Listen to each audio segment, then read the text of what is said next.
It's a go. Let's go. Talk loud. Dearest Lory, you have known me all my life. I've always been your little brother. You, however, have always been more than just my big sister. From as far back as I can remember, you showed me that you always loved me.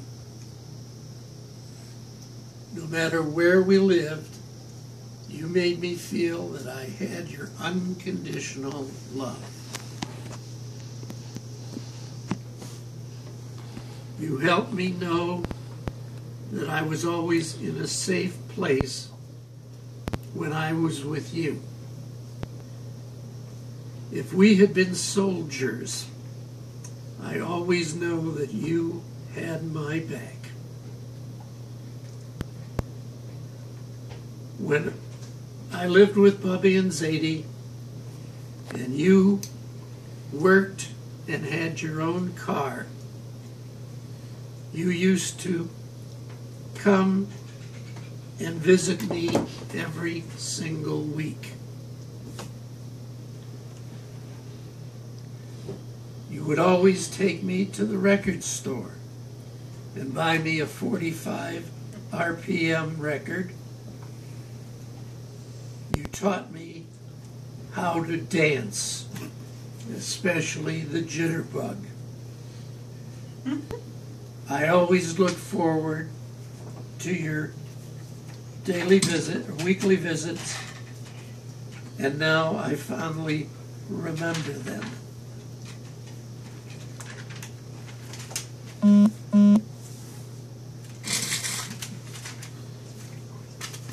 I remember when you took me to the Y7 bowling alley. One time you said I could have a candy bar for every 5 pins I bowled over 100. I managed to get 125 pins that game. When I said that you could give me 25 cents, the cost of 5 candy bars, you said, that's not what I bet you. So I picked out 5 candy bars at 5 cents each. I still learned that you meant what you said, yet I still felt your love. I also remember when you called me at Bubby's on the phone and asked if I could visit you on North Pleasant Street. I remember Bubby saying that I should go visit because you were still my sister, and I'm glad I did visit. I remember when you would we were taken to Edgewater Amusement Park. You loved all the rides, the thrill rides. I watched you as you went on a round building-looking ride where places to stand were against the wall. The whole place started to revolve faster and faster. Then I stared at you when the floor dropped out from under your feet. You were yelling with glee, and I thought you were unaware that you had no floor to stand on. But I was annoyed, you were annoyed, when the ride stopped because you wanted to go on it again. Your power of persuasion was always done in a gentle way. You never yelled at me to do anything. During the same visit to Edgewater, you asked me to go on the roller coaster with you. I was very hesitant. When you saw my reluctance, you promised me that you would sit right next to me the whole time. I went on the ride. As soon as we came to the top, before dropping into the first descent, I gripped the bar in front of me. As my stomach seemed to be heading for my shoulders, you remained next to me as promised. However, while you were next to me, you let go of the bar, raised both hands into the air. After 3 ups and downs to the ride and my white knuckles on the bar, you wanted to go on the ride again.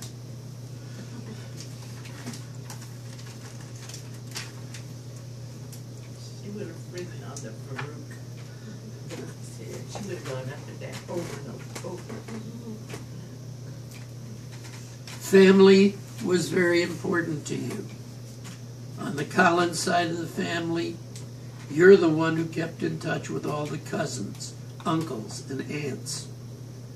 Starting when we were kids, you met with the cousins and me at Hanukkah time. You continued the contact as we grew up. Linda, Arnie, Barbara, and Joanne, Joyce and Bobby, Frank and Gary. You made friends of them and kept in touch. Almost without fail, you made sure to be part of all the Goldberg girls' lives from the day they were born. You were given a bonus, since with all your sons, there was no other girl to buy a birthday gift for. Becky, Amy, Katie, and Maggie became nieces and daughters as soon as they joined the family. Remembering birthdays and anniversaries, so every time,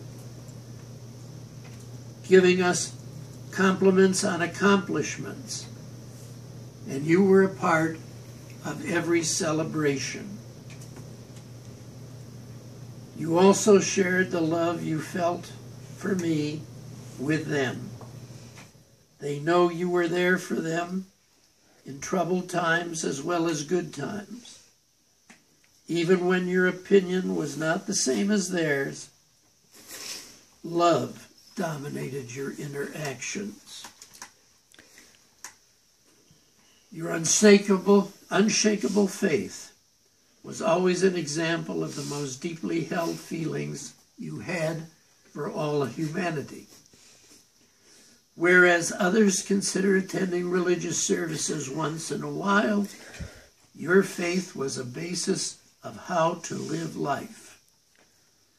Love was a constant in your being. Compassion for others went beyond giving charity. The things that you gave to others included comfort and solace. You helped others out of a spirit of sharing. Burden was not a selfish thing, but you shared because that is what God wanted you to do with every human being. Love your neighbor as yourself. This was not a phrase to you. You embodied the Spirit and are an example we should emulate.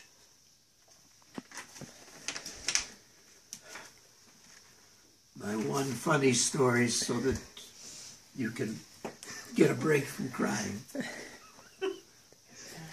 Even when you wanted to have me change my behavior, you never showed anger. You also never threatened punishment, except one time.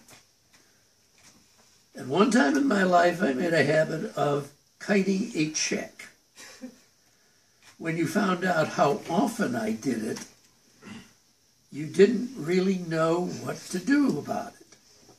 You wanted to stop me from doing it again, however. Without yelling or berating me, I knew you would find a way to change this bad behavior.